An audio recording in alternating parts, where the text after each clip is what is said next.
You are listening to the Courageously Unconventional podcast. If you want to change your life and start living on your own terms, you're in the right place.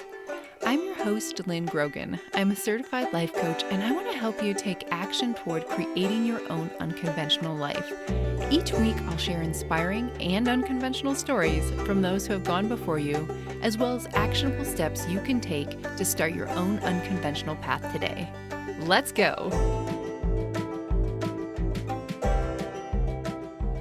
Welcome back, and greetings from the teeny tiny town of Kalnavari, Nevada, which is about an hour south of Las Vegas, Nevada.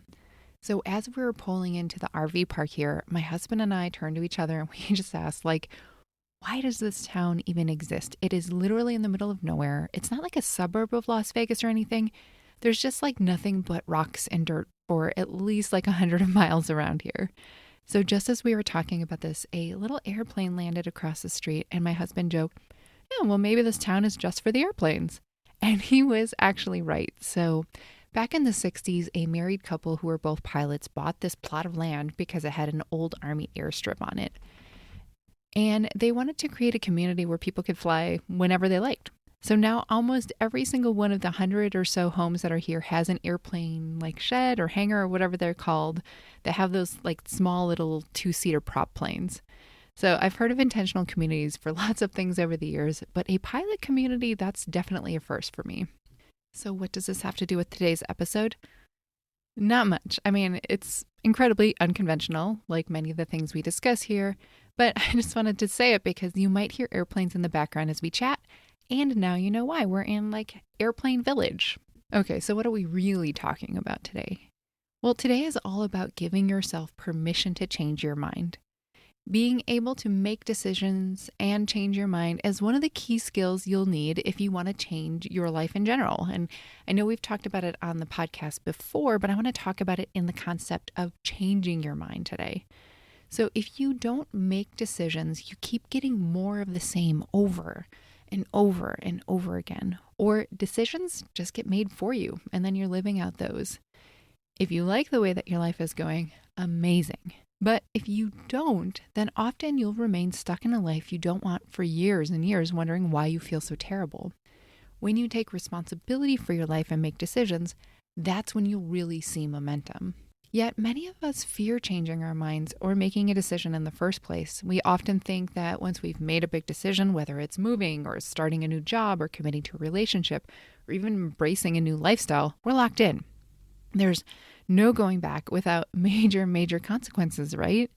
We make it mean something about ourselves so we change our minds, often something negative. But what if, instead, changing your mind was a sign of growth? What if each time you let yourself redecide, it actually propelled you forward? I want to share a personal story about this and then talk about the concept of redeciding things in your own life. So here's what happened to us. And I don't think I've shared this story on the podcast before, but if I have, bear with me. It fits the theme for the day. So at the beginning of the pandemic, my husband and I were traveling around the country in a small motorhome. And as things started shutting down and the world became unpredictable, we no longer felt safe with our lifestyle, especially not knowing what would happen next. So we made what felt like a very quote-unquote adult decision to settle down. We bought a house in Fayetteville, Arkansas, where my husband had gone to college.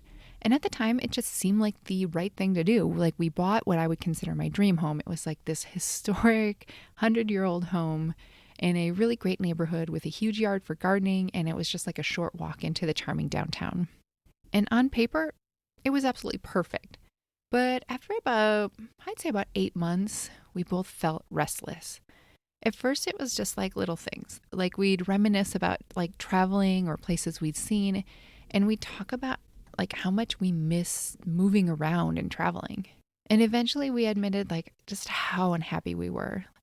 As lovely as the house was, it just didn't really fit the vision for how we wanted to live our lives. And to be frank, the house had a lot of issues since it was so old.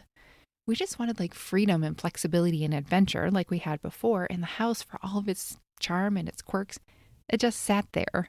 It didn't take us to new places like our RV did. So as the world started opening up again, we realized we wanted to be out in it, exploring again. So we made the decision to sell. And I'll be honest, it was pretty tough not to be hard on ourselves. We often talked about, and sometimes we still even talk about like how much money we put into the house, knowing that we wouldn't get it back. When you live in a small motorhome, you don't own many things. So we had to furnish a whole household, plus made a lot of repairs after we moved in. So, deciding to sell, it wasn't a decision we made lightly.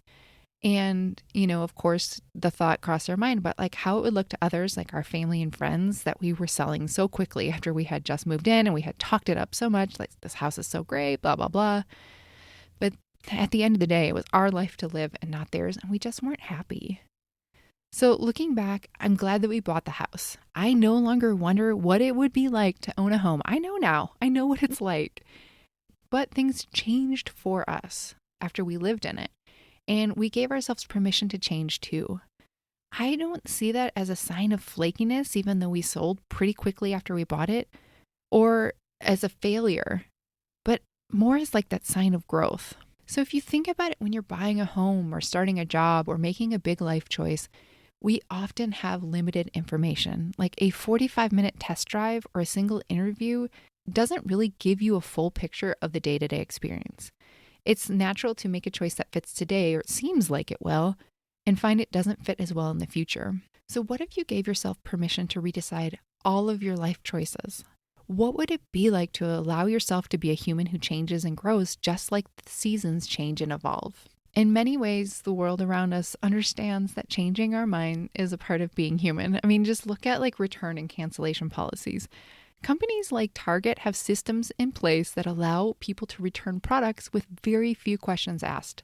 They know that humans change their minds. Like, it would be really funny to imagine a Target employee being like super mad at you because you decided to return that unicorn onesie you bought on impulse, right? Like, they get it. People change their minds and life runs much more smoothly when there's a system to allow for it. So what would your system or policy look like if you truly gave yourself the permission and freedom to change your mind? Like, just take a minute to think about it. What would that look like?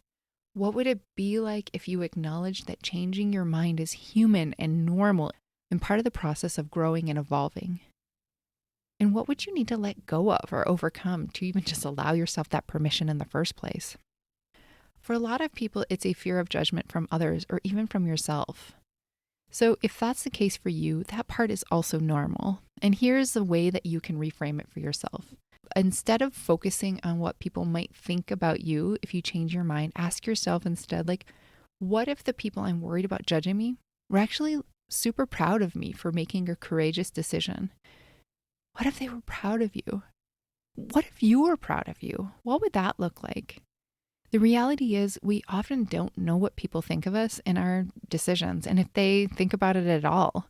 People are often too wrapped up in their own lives to dwell on our choices as much as we may think that they do. And even if they do, it's good to remember that it's your life to live, not theirs. So if there's a decision weighing on you, one that feels hard to backtrack on, remember that most decisions aren't permanent. Give yourself permission to change your mind and create a life that feels right for your future, not one based on the decisions you made in the past. If you're struggling with a decision, I would love to help you. I offer a free one-on-one private coaching session, and I can help you find clarity and take action on making a decision. You can sign up through the link in the show notes, or you can find more details on my website, lynngrogan.com. All right, my friend, I will see you next time. Take care.